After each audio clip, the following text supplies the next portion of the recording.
ತಮಿಳುನಾಡಿಗೆ ನೀರು ಹರಿಸಬೇಕು ಅನ್ನುವಂಥ ನಿಟ್ಟಿನಲ್ಲಿ CWRC ಇವತ್ತು ನಿರ್ಣಯವನ್ನು ಕೈಗೊಂಡಿರುವಂಥದ್ದು. ಈ ಒಂದು ನಿರ್ಣಯವನ್ನು ಖಂಡಿಸಿ ಇವತ್ತು ರೈತ ಸಂಘ ಮತ್ತು ಕನ್ನಡ ಸೇನೆ ಮತ್ತು ವಿವಿಧ ಸಂಘಟನೆಗಳು ಪ್ರತಿಭಟನೆಯನ್ನು ನಡೆಸ್ತಾ ಇರುವಂಥದ್ದು.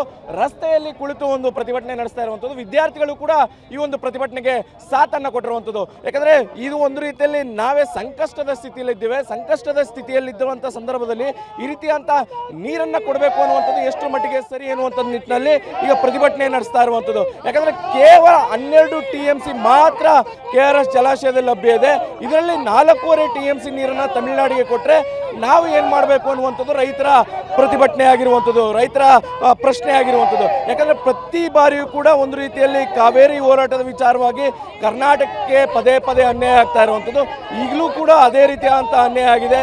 ಕಾವೇರಿ ಕೊಳ್ಳದ ಪ್ರದೇಶದಲ್ಲಿ ಮಳೆ ಇಲ್ಲ, ಕಾವೇರಿ ಜಲಾನಯನ ಪ್ರದೇಶದಲ್ಲಿ ಮಳೆ ಇಲ್ಲ. ಒಂದು ರೀತಿಯಲ್ಲಿ ರೈತರು ತೀರ ಸಂಕಷ್ಟಕ್ಕೆ ಸಿಲುಕಿದ್ದಾರೆ. ಈ ಒಂದು ಸಂದರ್ಭದಲ್ಲಿ ಈ ರೀತಿಯಂಥ ನಿರ್ಧಾರ ಕೈಗೊಂಡಿರುವಂಥದ್ದು ಸರಿ ಇಲ್ಲ ಅನ್ನುವಂಥದ್ದು. ಈಗ ನಮ್ಮ ಜೊತೆಗೆ ಪ್ರತಿಭಟನಾಕಾರರಿದ್ದಾರೆ, ಅವ್ರನ್ನೇ ಮಾತಾಡಿಸ್ತಾ ಹೋಗ್ತೇನೆ.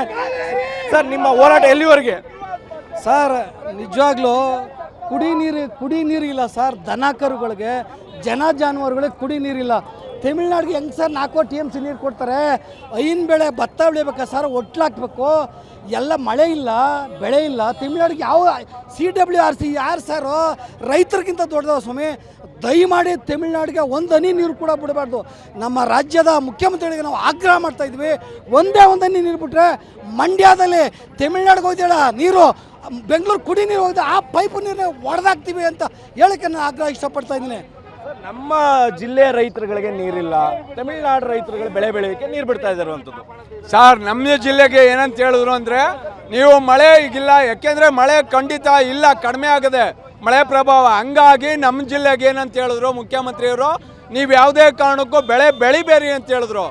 ಆದರೆ ಅದೇ ರೀತಿ ತಮಿಳ್ನಾಡಿಗೆ 3,000 ಕ್ಯೂಸಸ್ ನೀರು ಬಿಡ್ತಾವ್ರೆ 15 ದಿನ. ಅಂದರೆ ನಮ್ಮ ಜೀವನ ಏನ್ಬೇಕು? ಮರಣ ಶಾಸನ ಈ ಸರ್ಕಾರ ನಮ್ಮ ಮೇಲೆ ಬರೀತಾ ಇದೆ. ನಮ್ಮನ್ನ ಏನು ಸರ್, ನಮ್ಮ ಈ ಸರ್ಕಾರ ನಮ್ಮ ಮೇಲೆ ನಿಜವಾಗ್ಲೂ ಮರಣ ಶಾಸನ ಬರೀತಾ ಇದೆ. ಅನ್ನದಾತರ ಗೋಳು ನಿಜವಾಗ್ಲೂ ಇದೇ ಕಿಚ್ಚು ಮುಂದುವರೆದ್ರೆ ಈ ಸರ್ಕಾರ ಪತನ ಆಯ್ತದೆ. ಮುಖ್ಯಮಂತ್ರಿಗಳು ಎಚ್ಚೆತ್ತು ಈ ತಕ್ಷಣ ತಮಿಳುನಾಡು ಬಿಡ್ತಾ ಇರುವಂಥ ನೀರನ್ನ ತಕ್ಷಣ ನಿಲ್ಲಿಸಿ, ನಿಮ್ಮ ಜೊತೆ ಏನೋ ಮುಖ್ಯಮಂತ್ರಿಗಳ ಜೊತೆ ನಾವು ಬೆಂಬಲವಾಗಿರ್ತೀವಿ ಅಂತ ಹೇಳ್ತಾ ಈ ಮೂಲಕ ಈ ಸರ್ಕಾರಕ್ಕೆ ಎಚ್ಚರಿಕೆ ಕೊಡ್ತೀವಿ. ನೋಡಿ, CWRC ಏನು ಆದೇಶ ಮಾಡಿದೆ, ಆದೇಶಕ್ಕೆ ತತ್ಕ್ಷಣವೇ ಒಂದು ರಿವ್ಯೂ ಪಿಟಿಷನ್ನ ಫೈಲ್ ಮಾಡೋಂಥ ಜವಾಬ್ದಾರಿ ರಾಜ್ಯ ಸರ್ಕಾರದ ಮೇಲೆ ಇದೆ. ಕಳೆದ ಬಾರಿ ಚುನಾವಣಾ ಸಂದರ್ಭದಲ್ಲಿ ಮಂಡ್ಯ ಜಿಲ್ಲೆಗೆ ಆಗಮಿಸಿದಂಥ ಮುಖ್ಯಮಂತ್ರಿ ಏನು DK ಶಿವಕುಮಾರ್ ಅವರು ನನಗೆ ಪೆನ್ ಕೊಡಿ, ಪೇಪರ್ ಕೊಡಿ ಅಂತ ಕೇಳಿದರು. ಇವತ್ತು ಪೆನ್ನು ಪೇಪರ್ 2 ಕೊಟ್ಟಿದ್ದಾರೆ. ಕಾವೇರಿ ಕೊಳ್ಳದ ರೈತ ಮಕ್ಕಳು ಇವತ್ತು ನಾವು ಪಾದಯಾತ್ರೆ ಮಾಡಿದ್ರಿ, ನಮ್ಮ ನೀರು ನಮ್ಮ ಹಕ್ಕು ಅಂತ ಹೇಳಿದ್ರಿ. ಅದೇ ರೀತಿ ಕನ್ನಡಿಗರ ಹಿತವನ್ನು, ಅನ್ನದಾತರ ಹಿತವನ್ನು ಕಾಪಾಡುವಂಥ ಕೆಲಸವನ್ನು ಇವತ್ತು ನೀವು ಮಾಡಬೇಕು. ನೀವು ಮಾಡಿದ್ರೆ ನಿಮ್ಮೊಟ್ಟಿಗೆ ಇಡೀ ಕರ್ನಾಟಕ ಇರ್ತದೆ. ಇಲ್ದಲೇ ನೀವು ತಮಿಳ್ನಾಡಿಗೆ ವಾಟರ್ಮ್ಯಾನ್ ಥರ ನೀವು ನೀರೇನಾರ ಬಿಟ್ಟರೆ ನಿಮ್ಮನ್ನು ಮುಖ್ಯಮಂತ್ರಿ ಸ್ಥಾನದಿಂದ ಕೆಳಗಿಳಿಸುವಂಥ ಕೆಲಸವನ್ನು ಕಾವೇರಿ ಕೊಳ್ಳದ ರೈತರು ಮಾಡಬೇಕಾಗುತ್ತೆ. ಈ ತಕ್ಷಣವೇ ನೀವು ಸರ್ವಪಕ್ಷದ ಸಭೆಯನ್ನು ಕರೆದಿ ನೀವು ನೀರು ಬಿಡಬಾರ್ದು ಅನ್ನೋ ನಿಲುವಿಗೆ ನೀವೇನಾರು ಬಂದರೆ ನಿಮ್ಮನ್ನು ನಾವು ಅಭಿನಂದಿಸ್ತೀವಿ. ಬಿಟ್ಟರೆ ಉಗ್ರವಾದ ಚಳವಳಿನ ನಾವು ಹಮ್ಕೋತೀವಿ ಅನ್ನೋ ಎಚ್ಚರಿಕೆಯನ್ನು ಕೊಡ್ತಾ ಇದ್ದೀನಿ. ಪ್ರತಿ ಬಾರಿಯೂ ಕೂಡ ಕರ್ನಾಟಕಕ್ಕೆ ಅನ್ಯಾಯ ಆಗ್ತಾ ಬರ್ತಾ ಇದೆ.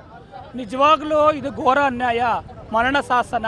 ನಾವು ಮೊದಲೇ ಆಗ್ರಹ ಮಾಡಿದ್ದೇವೆ.